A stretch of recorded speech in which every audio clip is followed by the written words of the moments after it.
Me 31 female, with my ex-partner 33 male of 7 years. I feel intense regret after cheating and losing him. Hello everyone. I'm 31 female looking for assistance in sorting through my thoughts. I am aware that my behavior in my previous relationship, which I will discuss further below, was not exemplary, but I am eager to move on and make things right. However that may be. Part of that is being honest about my situation. Thank you for any advice you can give, whether it's harsh or not. I was in a 7-year relationship with a guy 33 male that ended about a month ago. We split up because I had an emotional affair with another guy for about 2 months and my ex-partner found out. In many ways, our relationship was perfect, and he is a perfect life partner. We had similar perspectives, life goals, careers, some hobbies, food interests, and so on. We were best friends, and I could always count on him. He's smart, funny, incredibly emotionally balanced, and seriously has his together. He's also probably the kindest, most self-disciplined, and one of the most genuine and easy to get along with people I know. Everyone likes him and thinks he's a great person. We've been doing long distance for a couple of years, and despite living in different states, we've made it work. Toward the end, he was frequently visiting me, and we planned to end the LDR in the coming months, when his work project was completed.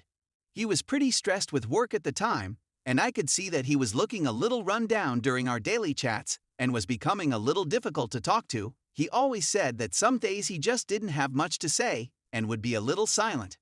I had my doubts about our relationship for a while because I felt like we were just friends and the spark had died between us. I wasn't feeling attracted to him, and to be honest, I'm not sure I was physically attracted to him after the first year or so of our relationship.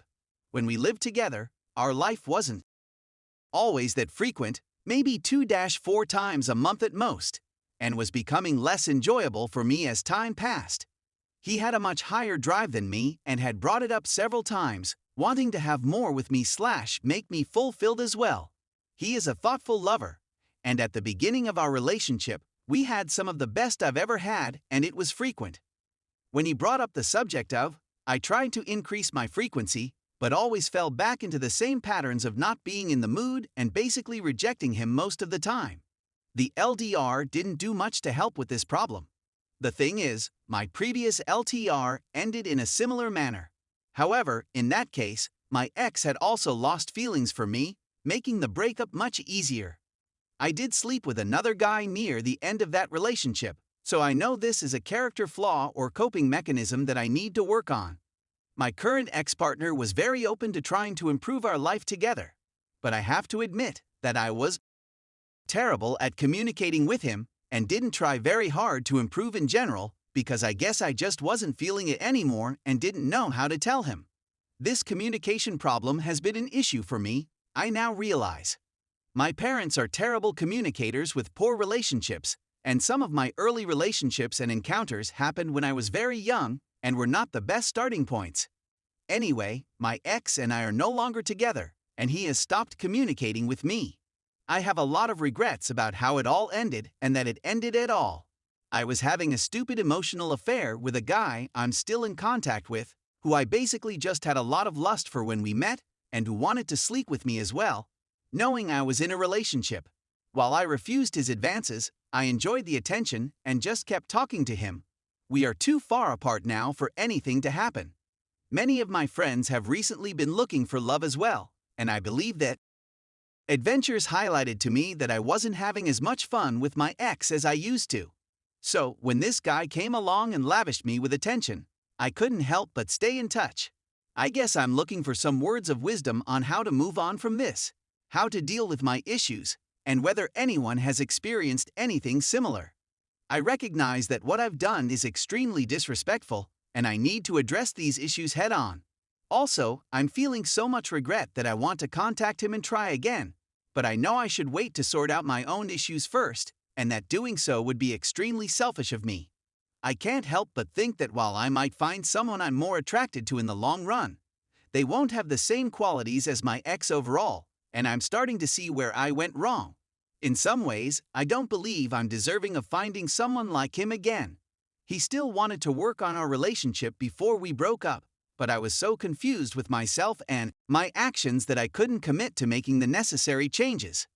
Thank you for any advice you can give, whether it's harsh or not. Story 2. My ex-husband cheated on me when I was 9 months pregnant. When I found out I was pregnant, my ex-husband and I had been married for more than 3 years at the time.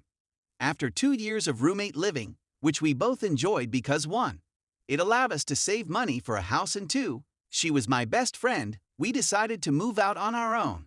When I found out I was pregnant, she was the first person I told about it. During one of our conversations, which took place about 5/6 months into my pregnancy, she informed me that my husband had expressed to her how much he missed being intimate, and that I had refused to do anything because I was suffering from severe nausea and morning sickness. In all honesty, I didn't give it much thought because they were also good friends with whom I had complete trust, and I had complete confidence in both of them. I had a lot on my plate in the 2 weeks leading up to the birth of my daughter.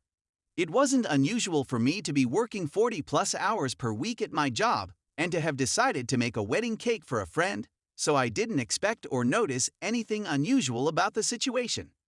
Just a few days before I was due to give birth, I received phone calls from my roommate's boyfriend and my roommate, both of whom stated that they needed to speak with me about something, but that my husband needed to inform me first.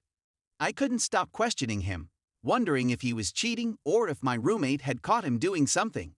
However, they kept repeating themselves, so I drove to my husband's place of employment and requested that he meet me in the parking lot of the building. I asked him if he was cheating on me as soon as he walked through the door, and he burst into tears. Following my successful persuasion of him to tell me what had occurred, he admitted that he had received a BJ from our roommate just a few days before.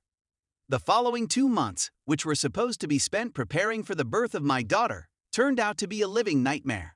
My roommate's boyfriend tried everything he could to manipulate me and exaggerate what had actually happened in order to persuade me to leave my now ex-husband, but all it did was dig a deeper hole into my postpartum depression, PP depression. I wished I didn't exist in the first place, but it was my child who gave me the strength to continue fighting. Despite the fact that I was enraged at my ex-husband, I had to remain reasonable.